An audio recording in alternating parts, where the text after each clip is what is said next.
नमस्कार. न्यूज डंकाच्या या व्हिडिओमध्ये आपल्या सगळ्यांचं स्वागत.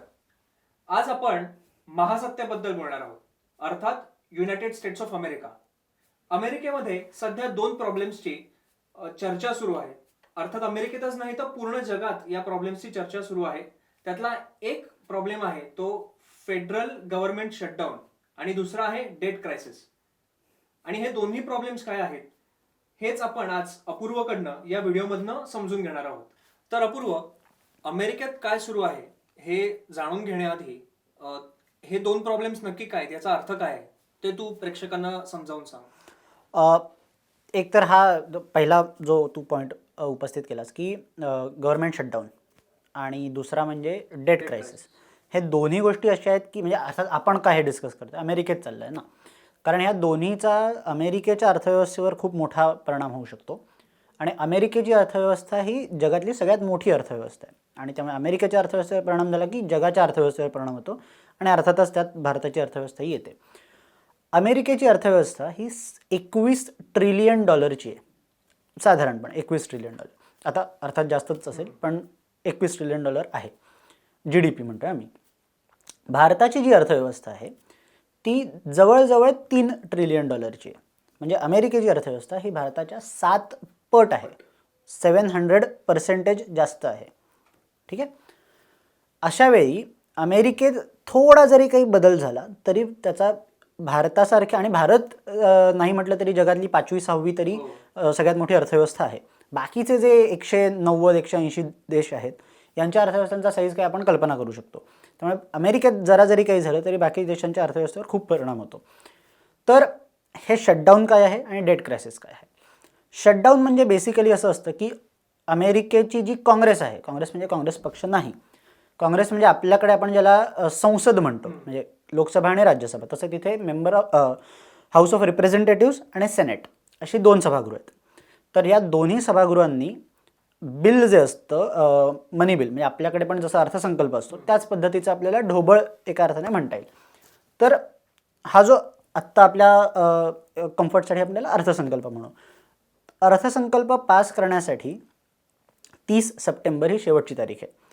30 सप्टेंबरला जर का अर्थसंकल्प मंजूर केला नाही दोन्ही सभागृहांनी, म्हणजे भारतात जसं असतं की लोकसभाच फक्त मनी बिल पास करू शकते आणि राज्यसभेला जरी नकार दिला तरी राज्यसभेच्या नकाराला काही तितकीशी व्हॅल्यू नसते. म्हणजे इथे काही राज्यसभेचा अपमान करण्याचा माझा हेतू नाही, पण वास्तव येते. पण अमेरिकेत तसं नाही आहे. अमेरिकेमध्ये जरी हाऊस ऑफ रिप्रेझेंटेटिव्हमधून ते पास झालं तरी पुन्हा सेनेटमधून पास व्हावं लागतं. आणि सेनेटमधून मनी बिल पास होण्यासाठी, म्हणजे अमेरिकेच्या सेनेटमध्ये 100 सदस्य आहेत, त्या 100पैकी 60 सदस्यांची मान्यता लागते त्या बिलासाठी, अर्थसंकल्पासाठी. जर का तसं नाही झालं तर ते बिल पास होऊ शकत नाही.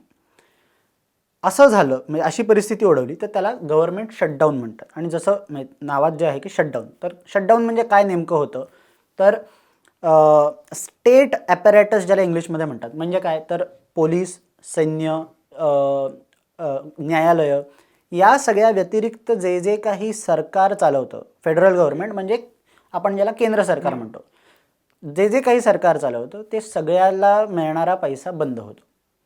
ओके. म्हणजे अमेरिकेत ज्या काही संस्था आहेत, जसं तू आता म्हणजे कोर्ट असेल किंवा डिफेन्स असेल, कोर्ट, इंटरनल अफेअर्स आणि इंटरनल सिक्युरिटी आणि डिफेन्स, हे जर का 3 गोष्टी सोडल्या तर बाकी सगळ्या गोष्टी ह्या नॉन एसेन्शियल म्हणून गणल्या जातात.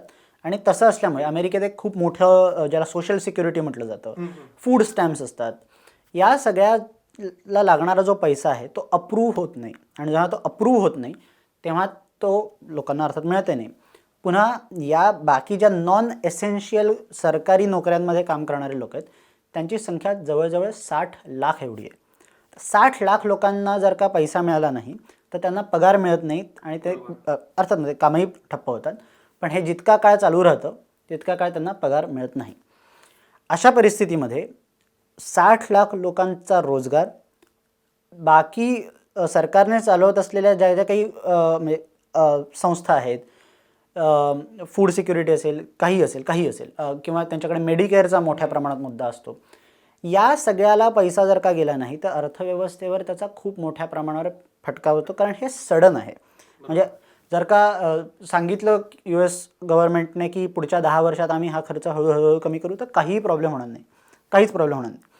पण अचानक झालं, म्हणजे आता कळलं की 10 दिवसात आता बंद, तर त्याचा इम्पॅक्ट खूप मोठ्या प्रमाणात होतो. कारण शेवटी अर्थव्यवस्था म्हणजे काय असतं की पैसा किती त्याच्यात फिरता राहतो आणि त्याच्यातनं किती प्रोडक्टिव्हिटी किती वाढते, ह्याच्यात अर्थव्यवस्थेचं सार आहे.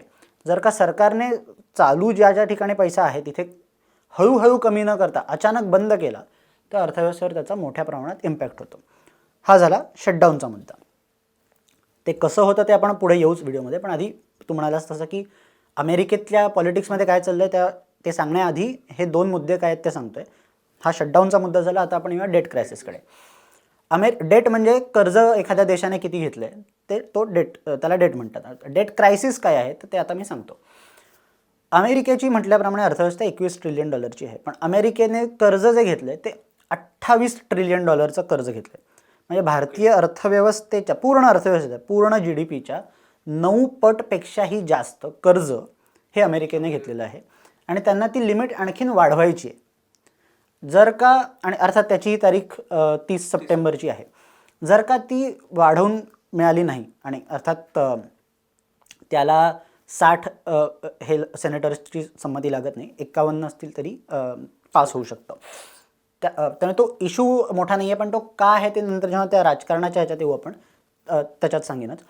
पण जर का हे झालं नाही, डेट क्रायसिस तसाच राहिला आणि ती लिमिट वाढवून मिळाली नाही, तर अमेरिकेचं जे चलन आहे, ज्याला पत घसरणं म्हणतो आपण मराठीमध्ये, त्याची पत घसरली तर USचंही मार्केट खाली जाऊ शकतं, ज्याला फायनान्शियल मनी लेंडिंगचा जो जे मार्केट असतं त्याच्यात मोठा फटका बसू शकतो. आणि अर्थातच अमेरिकेत जर का कर्जावर पैसे देणं किंवा पैशात म्हणजे डॉलरची पत घसरली, तर जगभरातल्या सगळ्या पैसे उसने देण्याचं जे काही मार्केट असतं, लोनचं जे मार्केट असतं, त्याच्यावर खूप मोठ्या प्रमाणावर परिणाम होतो.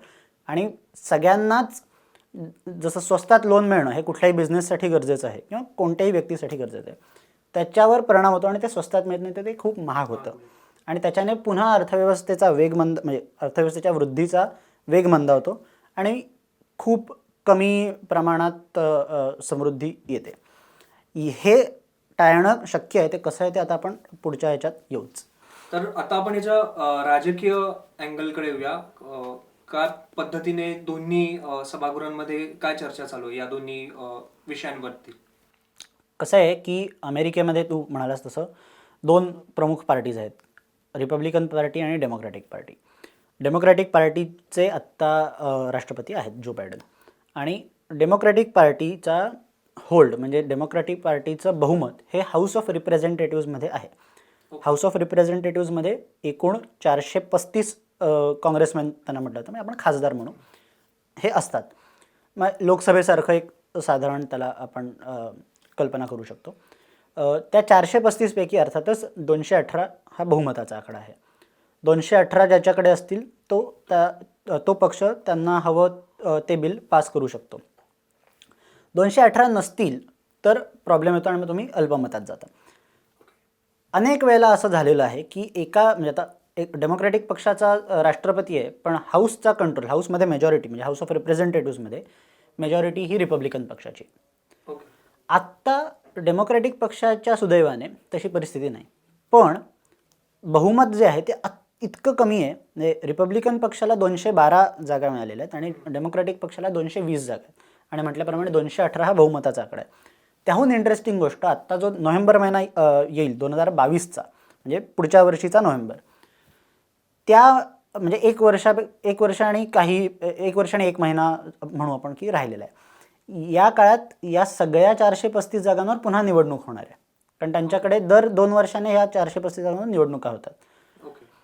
अशा वेळी कोणत्याही खासदाराला स्वतःचं महत्त्व कमी करायचं नाही आहे आणि स्वतः खूप उधळपट्टी करतोय असं दाखवायचं नाही आहे. अशा वेळी 212 आणि 220 हा जो फरक आहे हा फक्त जर का बहुमताचा पाहिलं तर पण 5 जागांचा फरक आहे. म्हणजे यांच्या 215 झाल्या आणि यांच्या 217 झाल्या आणि आणखीन एखादी कुठून मिळाली तर यांचं बहुमत येतं आणि रिपब्लिकन पक्ष बहुमतात येतो हाऊसमध्ये.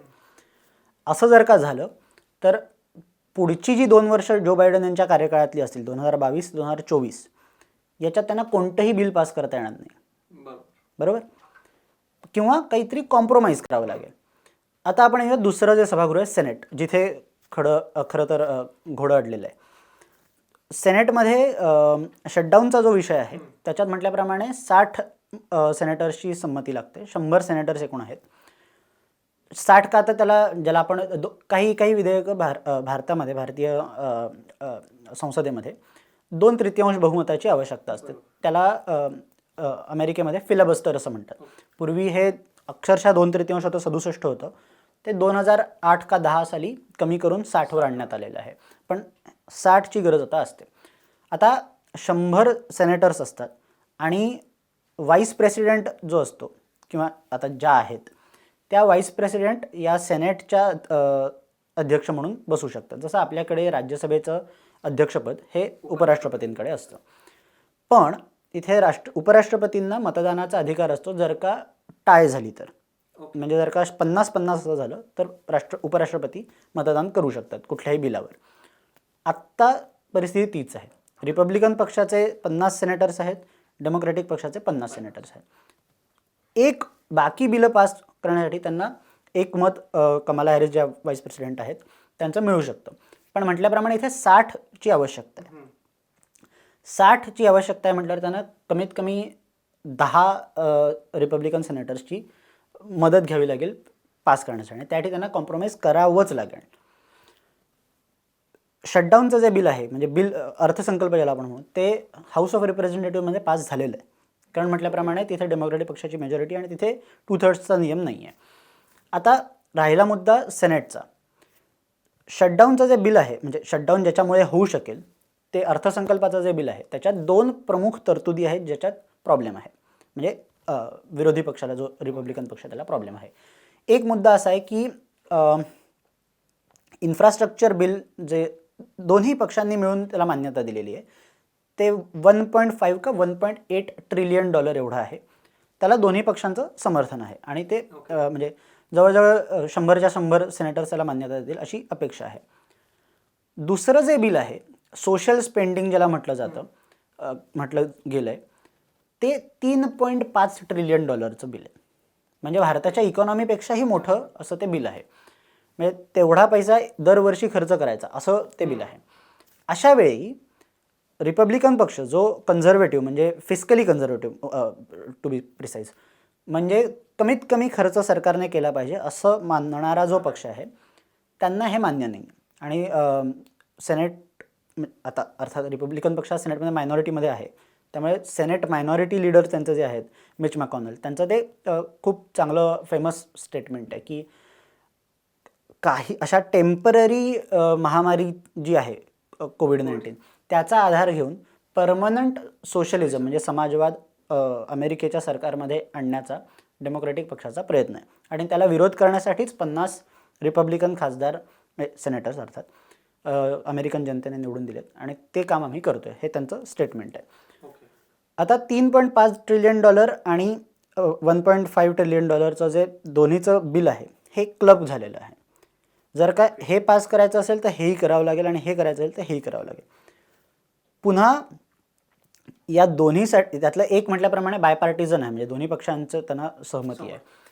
जर का तसं केलं तर दोन्ही पक्षांची संमती असलेला मुद्दाही पडून राहील आणि हेही बिल पास होणार नाही. आता प्रॉब्लेम इथे येतो की मग म्हणजे सोपं आहे ना आपल्याला वाटू शकतं की काय मग थोडं कॉम्प्रोमाइज करून हा 3.5चा काय 2.5 2 असेल जे काही असेल आत्ता बिल तर पास होईल आणि शटडाऊन मुख्य म्हणजे टाळता येईल काय फार कठीण वाटणार नाही असं.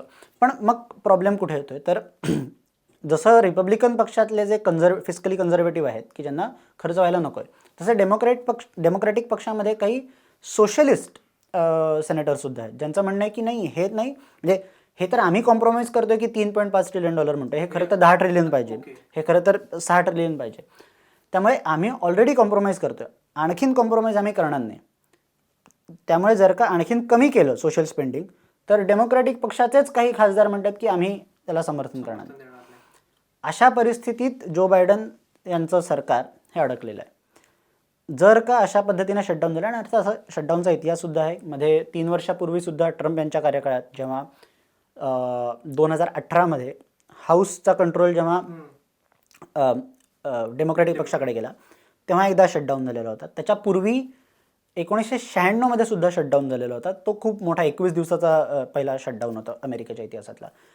असा जर का हा शटडाऊन झाला तर म्हटल्याप्रमाणे 60 लाख नोकऱ्यांवर गदा येईल, ॲटलिस्ट टेम्पररी गदा येईल, आणि बाकीच्या सगळा जो खर्च आहे तो अडेल, आणि त्यामुळे अमेरिकेच्या अर्थव्यवस्थेचा वेग मंदावेल. त्यामुळे जगाच्या अर्थव्यवस्थाही वेग मंदावू शकतो. दुसरा जो डेट क्रायसिस जो आहे, जर का अमेरिकेचं म्हटल्याप्रमाणे डेट ते परतफेड करू शकले नाहीत, आणि तिथे सुद्धा रिपब्लिकन पक्षाने म्हटलेलं आहे की डेट स्लॅब जी आहे, म्हणजे लिमिट जी आहे ती वाढवावी लागणार आहे. ह्यात काही दुमत नाही आहे, कारण नाहीतर ते नाही केलं तर पत घसरेल. पण ते करण्याची आता 28ची लिमिट ही वाढवून 32 करण्याऐवजी 30वर ठेवणं हेच श्रेयस्कर आहे, आणि त्याला आम्ही मान्यता देऊ शकतो. पण जर का तुमचं म्हणणं असेल की नाही 32च केलं पाहिजे, तर त्याचा आम्ही विरोध करणार आहोत. पण डेमोक्रॅटिक पक्षाकडून म्हणणं आहे की ते 32 नाही 35 जास्तच पाहिजे. आणि पुन्हा तिकडे तोच मुद्दा येतो की जे सोशलिस्ट सेनेटर्स आहेत ते म्हणतात की नाही हे 32च मुळात, हां, आणि हे म्हणतात की नाही 32 हे खूप जास्त आहे. सो हा एक मुद्दा जो आहे हा म्हणजे इथे घेण्याचंही कारण असं की अर्थात म्हटल्याप्रमाणे याचा भारतीय आणि जगाच्या अर्थव्यवस्थेवर परिणाम होईल, पण ते झालं आहे सांगून, आणि त्याचा तो मुद्दा लगेच लक्षात येणार आहे. पण हा मुद्दा मुळात आपल्याकडे घेण्याचं कारणच आहे की अशी एखादी पार्टी की जी सरकारने पैसा खर्च करू नये हे ओपनली सांगू शकते, आणि ती पार्टी निवडून येते, ती पार्टी बहुमताच्या जवळ असते, काही वर्षांपूर्वी त्यांचा एकाच वर्षापूर्वी त्यांचा राष्ट्रपती असतो. अशी फिस्कली कन्झर्वेटिव्ह पार्टी ही अमेरिकेत आहे, आणि आम्ही सरकारला पैसा खर्च करू देत नाही हे सांगून निवडून येणारे 50 सेनेटर्स आणि 212 हाऊस ऑफ रिप्रेझेंटेटिव्ह आज अमेरिकेच्या फेडरल गव्हर्नमेंटमध्ये आहेत. ही गोष्ट भारतासाठी खूप नवीन आहे, आणि भारतात ही गोष्ट नाही आहे. ते ओपनली सगळ्या जगाच्या मीडियासमोर सांगतात की आम्ही सरकारला रोखू, हो, जास्त पैसा खर्च करण्यापासून. ॲब्सोल्यूट, म्हणजे ते सांगतातच की हे आमचं कामच आहे की सरकारला पैसे खर्च करण्यापासून रोखणं, यासाठीच आम्हाला अमेरिकेच्या जनतेने निवडून दिले आणि ते आम्ही करणार. हे ओपनली सांगणं, आणि या प्रवृत्तीमुळे, या अशा प्रकारच्या पार्टीजमुळेच सरकारचा जो अवाच्या सव्वा खर्च असतो, ज्या पद्धतीने अमुक लाख कोटी तमुक लाख कोटीचं हे केलं, ह्या प्रत्येक ठिकाणी हे का केलं, हे कसं केलं, आणि हे करून काय फायदा झाला, हे बघणारी जेव्हा पॉवरफुल पॉलिटिकल पार्टी, राजकीय पक्ष जोवर नसतो तोपर्यंत अशा पद्धतीचं स्पेंडिंग होत राहतं, अशा पद्धतीचे खर्च होत राहतात. म्हणून म्हणजे हा माझं ओपिनियन आहे. ह्यात आत्तापर्यंत जे सांगितलं त्याच्यात फक्त मी जे फॅक्ट्स आहेत, जे स्टॅट्स आहेत ते सांगितले. माझं ओपिनियन हा आहे की अशा पद्धतीच्या एका पक्षाची किंवा आत्ता अस्तित्वात असलेल्या पक्षांनी अशा प्रकारची भूमिका घेण्याची गरज आहे की ज्याच्यामुळे कोणतंही सरकार असो, BJP, काँग्रेस किंवा तिसरं कुठलं असेल किंवा कुठल्या राज्यामधलं सरकार असो, सरकारने केलेला खर्च हा कसा कमी असेल आणि कसा योग्य पद्धतीने होईल हे पाहणं हे कोणत्याही लोकशाहीसाठी अत्यंत गरजेचं आहे, आणि तो भारतीय म्हणून आपण धडा घेण्याची गरज आहे. नाही तर आपल्याकडे काय होतं की एक पॉलिटिकल पार्टी येते आणि सांगते मी कर्ज माफ करणार, मी वीज बिल माफ करणार, मी हे देणार, मी ते देणार, आणि हे सांगून ते मतं घेतात. कोणतीही पार्टी ते करणार नाही आहे, कारण ते तेवढा पैसाच नाही आहे. पण हे सांगून मतं घेऊन त्यांचं भागतं, कारण दुसरी पार्टी पण सांगत असते की नाही आम्ही पण तेच करू, फक्त आम्ही कमी प्रमाणात करू, आम्ही करणार नाही, आम्ही कर्ज माफ करणार नाही, असं सांगणारी आज आपल्याकडे पार्टी नाही. एस्पेशली पंजाबसारखं जे राज्य आहे जिथे आता किसान आंदोलन वगैरे ज्याला आपण म्हणतोय, हा जो मुद्दा आहे हा चिघळण्याचं कारण काय आहे की पंजाबमध्ये आज कुठली पार्टीच असं नाही आहे की जी म्हणाल की आम्ही कर्ज माफ करणार नाही, शेतकऱ्यांना विजेचं बिल भरावं लागेल, असं म्हणणारी जी पार्टी असेल त्यांना काही मतच मिळू शकणार नाही. म्हणून या पद्धतीचं जनतेची आणि राजकीय पक्षांची ही जबाबदारी वाढते. हा एक भारतीय राजकीय व्यवस्थेला एक धडा घेता येईल असं मला वाटलं, म्हणून आपण असा व्हिडिओ केला. तर हे होतं की अमेरिकेमध्ये डेट क्रायसिस काय आहे किंवा गव्हर्नमेंट शटडाऊन काय आहे. तर अपूर्वने संपूर्ण त्याचं विश्लेषण केलं. बघावं लागेल की येणाऱ्या काळात अमेरिका आणि अमेरिकेचं सरकार काय निर्णय घेतं, दोन्ही बिलं पास होतात की नाही, आणि या सगळ्याचा जागतिक अर्थव्यवस्थेवर कशा पद्धतीने परिणाम होतो, अशाच प्रकारचे आणि विविध विषयांवरचे व्हिडिओ तुम्हाला पाहायचे असतील तर न्यूज डंकाच्या युट्यूब चॅनलला नक्की सबस्क्राईब करा, न्यूज डंकाची वेबसाईट फॉलो करा आणि न्यूज डंकाचा अँड्रॉइड ॲप देखील आहे, तर गुगल प्ले स्टोअर वरती जाऊन ते नक्की डाउनलोड करा. धन्यवाद.